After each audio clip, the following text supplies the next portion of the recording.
Bonjour à tous. Désolé pour la loutre. Oui, oui, surtout que j'en ai pas mis dans, Ah bon, ça... dans cela, dans ces slides-là. Mais effectivement, c'est vrai, souvent, il y a toujours au moins une loutre dans mes slides. Je vais vous parler d'IA et de société. Alors, c'est un exposé qui est un petit peu différent de ce que je fais d'habitude, puisque d'habitude, je fais plutôt des exposés techniques. Et là, la demande qui m'a été faite, c'était un peu, puis j'étais content de la satisfaire, hein, c'était de parler un petit peu du rapport entre l'IA et la société. Et l'idée, c'est pas de faire peur, mais c'est d'évoquer certains problèmes qui existent déjà à l'heure actuelle, qui sont ce qu'on peut considérer comme les vrais dangers de l'IA actuellement. Vous allez voir, hein, il y a des petits trucs, il y a effectivement des choses qui font un peu peur, mais dont il faut être informé. Bon, j'ai une présentation rapide, je n'ai pas mis de loutre aujourd'hui, j'ai mis une licorne à la place. Voilà, donc je suis directeur scientifique du moteur de recherche Quant. J'ai fondé un petit laboratoire privé après une longue carrière universitaire, enfin longue d'une quinzaine d'années, qui est à Rouen. Alors effectivement, on fait des algos d'aide à la décision et puis on est tous anciens chercheurs, donc on a vraiment une équipe qui essaye de construire une réflexion aussi sur ce qu'on amène, nous, en tant qu'anciens chercheurs qui sommes passés dans le privé quand on fait des algos pour le privé. Enfin, voilà. Et ce qui fait qu'aujourd'hui, eh bien, je vais vous parler de pas mal de choses. Et j'ai ce schéma ici qui a été fait dans des slides par deux étudiants en informatique américains, qui pour l'un est chez Google et pour l'autre est maintenant reparti en Inde où il a une belle place dans une boîte qui fait du développement d'outils de machine learning. Et ce qui est intéressant, ce slide, je le mets pas pour vous expliquer ce qu'est l'intelligence artificielle. Ici, vous avez une image qui a l'air assez complexe avec des domaines, je sais pas, Natural Language Processing, donc le traitement de la parole, la vision par ordinateur, ce qu'on appelle le machine learning, etc. Et ça a l'air très compliqué. C'est des informaticiens qui ont écrit ce schéma. Ça a l'air très compliqué, et eux-mêmes, qui sont déjà des experts, en fait, il y a des choses qui sont confuses, qui ne sont pas tout à fait correctes dans ce qu'ils sont écrits. Et ce qui est assez intéressant, quand on voit ce schéma, bon, bien sûr, je vous encourage à ne pas le lire, en fait, hein, c'est juste pour faire un peu impressionnant. Quand on voit ce schéma, on peut se dire, ça a l'air très compliqué, mais heureusement, il y a des experts qui sont vachement au courant. Et en fait, non, même les experts, pour eux, ça reste confus. L'intelligence artificielle, c'est un terme qu'on utilise actuellement et qui recouvre énormément de choses. Des problèmes qu'on veut résoudre, une certaine vision du futur, des outils qui existent déjà actuellement. En fait, c'est un mot qui veut absolument rien dire. Si on prend deux personnes qui parlent d'intelligence artificielle, il n'y a aucune garantie qu'elles parlent de la même chose, en fait. Il y a un folklore autour de l'intelligence artificielle, et ce folklore, il est largement nourri, en fait, par une certaine imagerie qu'on a dans notre société, un imaginaire. Vous connaissez tous le film Terminator. Peut-être que vous connaissez pour certains cette série qui s'appelle Person of Interest, une série sur l'intelligence artificielle qui surveille le monde, enfin, les États-Unis et le monde en entier, pour un peu régir nos comportements.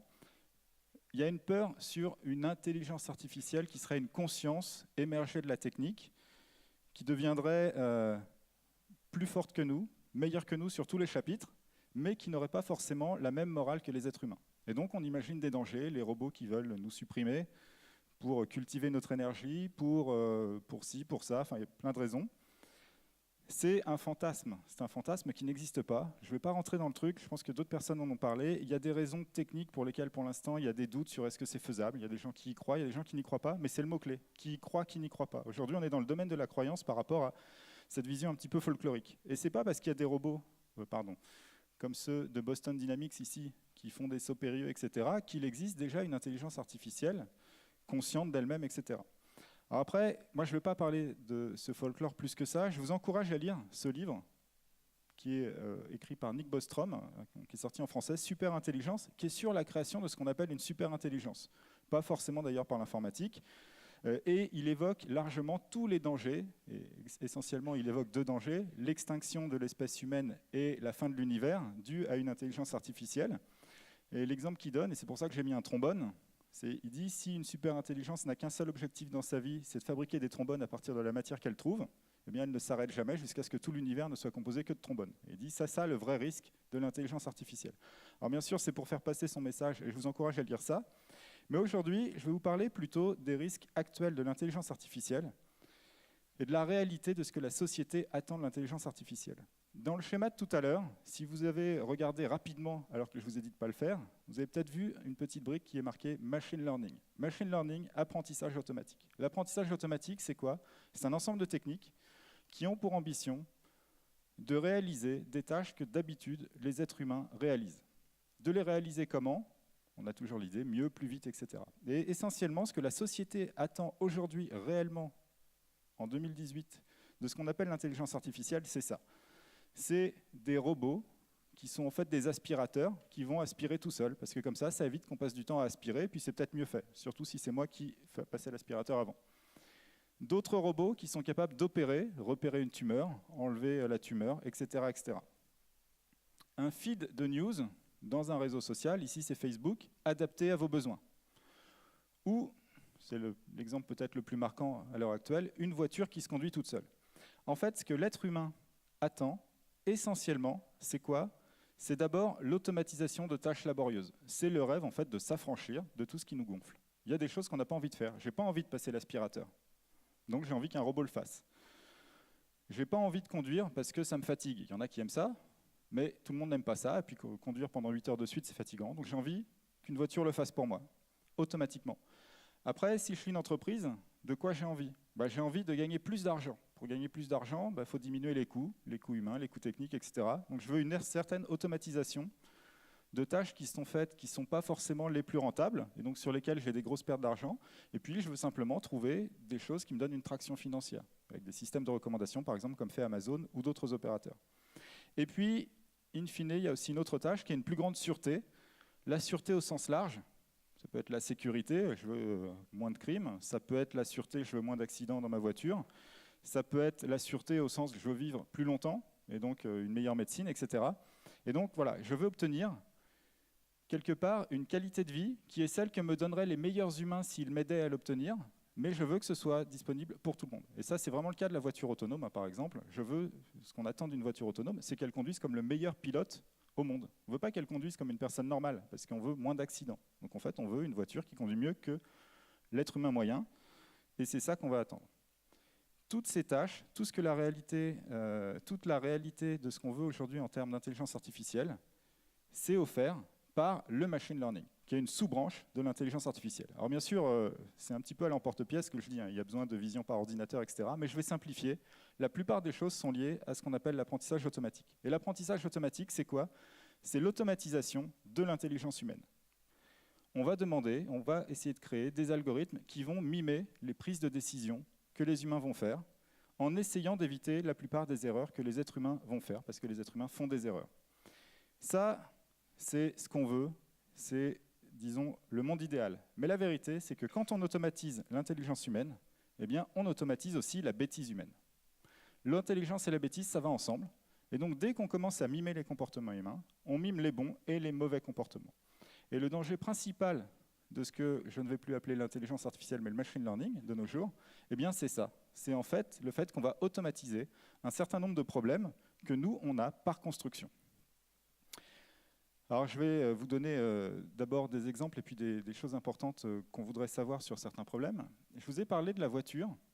Et la voiture, c'est assez intéressant parce que la voiture autonome, c'est un domaine qui cristallise déjà beaucoup de techniques, vision, machine learning, etc. Et puis qui est très révélateur de ce qu'on veut et des problèmes qui peuvent se poser quand on prend des décisions de manière automatique avec des algorithmes. Ici, j'ai une magnifique étude qui vient, c'est le bilan statistique des infractions au code de la route pour l'année 2016, c'est des chiffres officiels. Et ce qu'on voit, c'est que selon qu'on soit un homme ou une femme, on a des comportements qui sont différents en fait, sur la route, et que quand on regarde les auteurs d'accidents mortels, eh bien, il y a certaines choses qui sont impliquées pour les hommes et pour les femmes qui ne sont pas les mêmes. Par exemple, les hommes, je vais caricaturer, je suis désolé, mais c'est ce qu'il y a dans le tableau, les hommes prennent des risques, ils conduisent vite et bourrés, et les femmes semblent moins attentives. C'est ce que dit le tableau, attention, je ne rentre pas dans la polémique. Voilà. C'est des chiffres, c'est pas de moi. Donc ce tableau dit ça. Et pourquoi est-ce qu'on veut des voitures autonomes? On veut des voitures autonomes pour diminuer le nombre de morts sur la route et diminuer la fatigue des êtres humains. Donc en fait, pour éviter tous ces cas où on se comporte mal, que ce soit volontairement ou involontairement.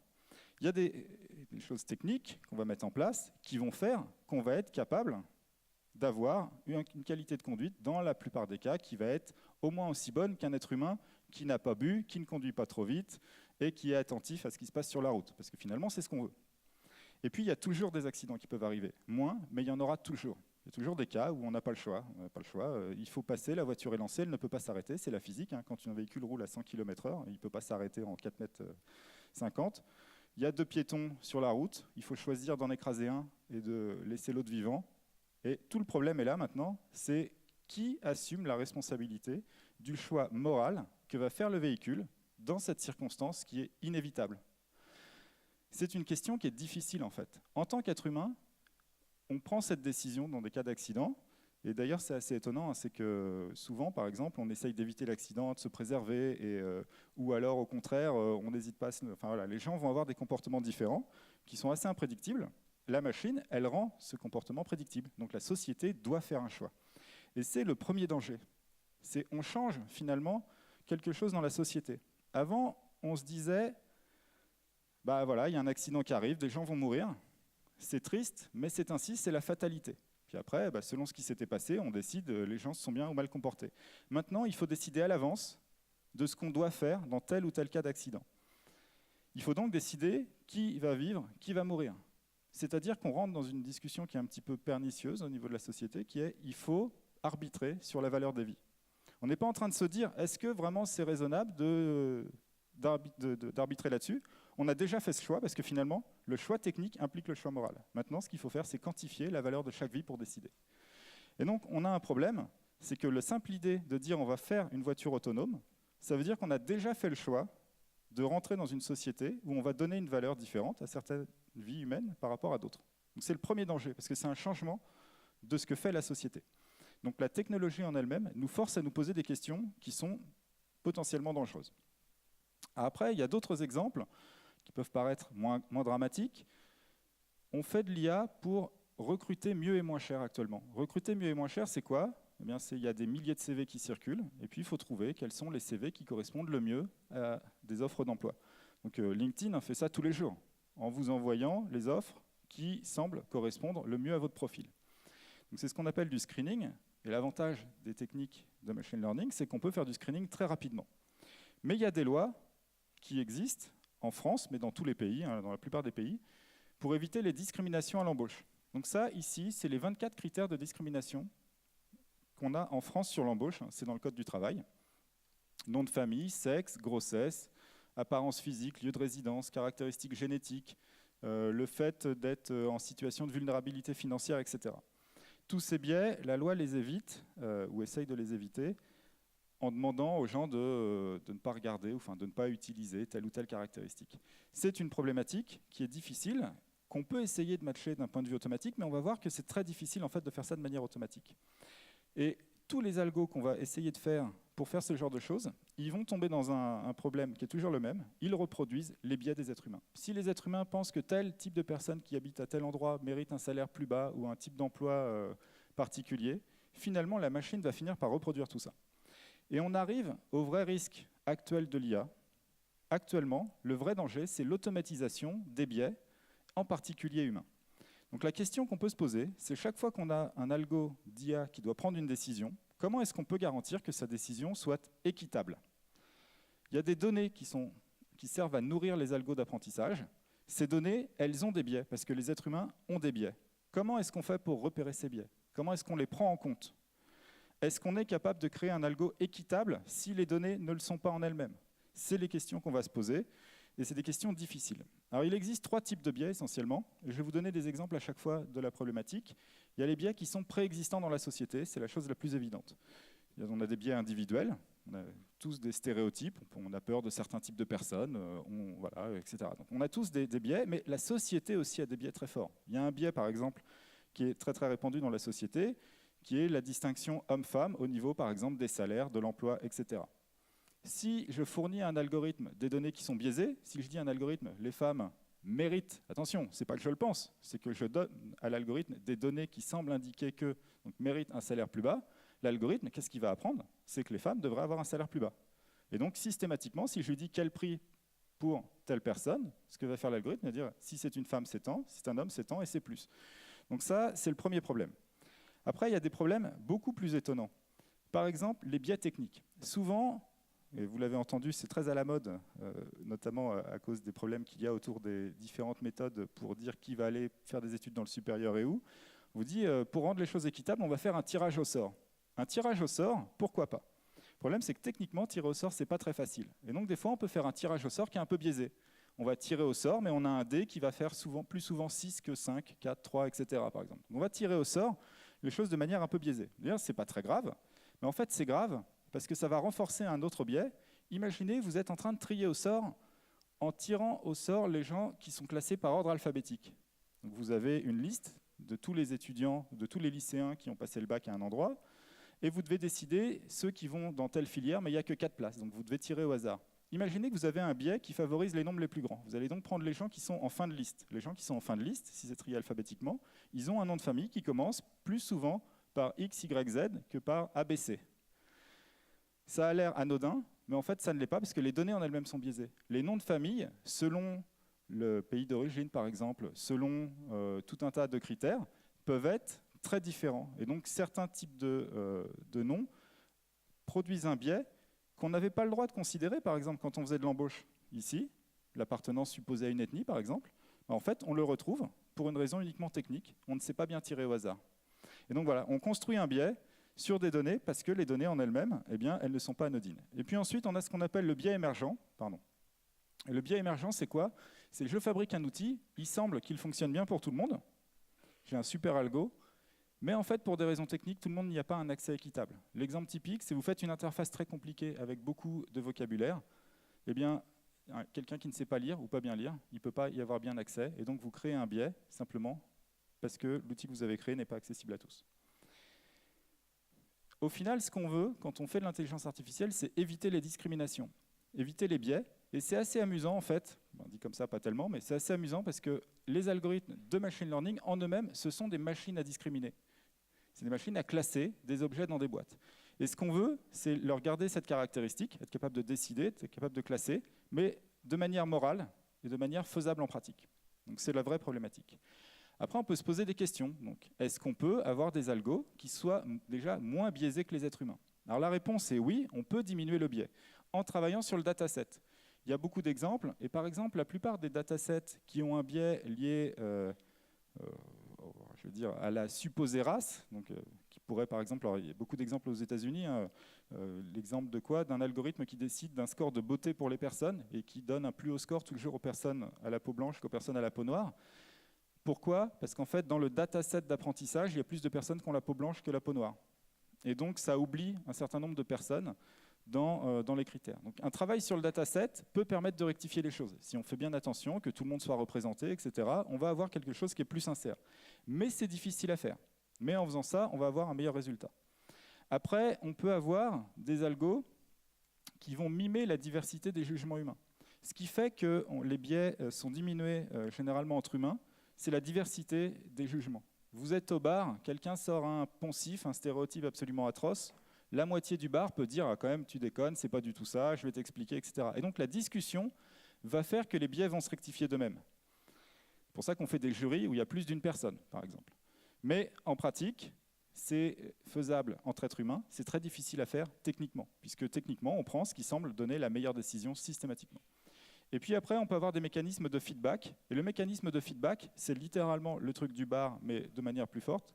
Quelqu'un sort un stéréotype, et il y a quelqu'un qui dit « tu te trompes pour telle raison ». Et la personne qui a sorti le stéréotype voit un peu la lumière et dit « ah oui, c'est vrai, je me suis trompé, pardon, excuse-moi », etc. Et donc, on peut avoir un algorithme qui va apprendre d'erreurs qu'on lui signale. Le problème qui subsiste, même si on sait faire ça, c'est que moins de biais, en fait, c'est pas assez. Pourquoi? Parce que le grand intérêt des algorithmes, c'est qu'ils sont systématisables. Quand un algorithme prend une décision, qui elle est bonne, je ne vais pas l'utiliser une fois. Je vais l'utiliser une fois, 2 fois, 3 fois, et je vais l'utiliser en continu, en permanence, très vite. S'il y a un tout petit biais à un moment donné, le biais va s'amplifier. C'est ce qu'on appelle la poursuite de biais. Alors j'ai plein d'exemples, mais je vais vous en donner un qui est édifiant, qui est les systèmes de prédiction du crime. Qu'est-ce qu'un système de prédiction du crime? C'est un algorithme qui a appris, à partir de données, que dans tel et tel endroit, par rapport à telle et telle caractéristique de population, de taux de crime déjà connus, etc., eh bien, il fallait envoyer plus de police pour essayer de prévenir les crimes. Imaginons maintenant qu'il y a un biais, une erreur de prédiction. Qu'est-ce qui se passe? L'algo prédit qu'il va y avoir plus de crimes dans tel quartier de telle ville. Qu'est-ce que fait l'algo? Il envoie plus de policiers. Qu'est-ce qui se passe quand on envoie plus de policiers à un endroit, même s'il n'y a pas plus de crimes qu'on ne le croyait? Ce qui se passe, c'est dès qu'il y a plus de policiers, il y a plus de dieux capables de voir qu'il se passe des crimes, qui existaient déjà. Donc on fait augmenter artificiellement le taux de crime. On peut me dire, c'est pas grave, on a réglé un problème, parce qu'il y a plus de policiers qui arrêtent des crimes. Oui, mais l'algo, lui, il tourne en continu. Donc il réapprend qu'il y a plus de crimes, donc il envoie plus de policiers. Donc il voit plus de crimes, donc il envoie plus de policiers, donc il y a plus de crimes, etc. etc. À un moment donné, c'est les émeutes, et c'est l'algo qui a créé la situation en question. Alors il y a plein d'autres exemples, mais je ne vais pas avoir le temps de tous les faire, sur les crédits ou sur ce genre de choses. Ensuite, il y a un cas particulier dont je voudrais vraiment vous parler, c'est celui des bulles de filtrage. Celui des bulles de filtrage, c'est littéralement le mécanisme qu'on trouve dans les réseaux sociaux. Le fil d'actualité, par exemple sur Facebook, il vous est fabriqué pour vous plaire. Donc on vous montre des choses qui vont vous plaire, que vos amis vous proposent. Ça peut être des choses qui sont vraies, ça peut être des choses qui sont fausses. Il y a beaucoup de fake news sur un certain nombre de sujets. Quand vous voyez des news qui sont fausses sur un sujet proposé par des amis, vous avez tendance à douter de vos vraies connaissances. Ce qui va se passer, c'est que vous allez cliquer pour voir, etc.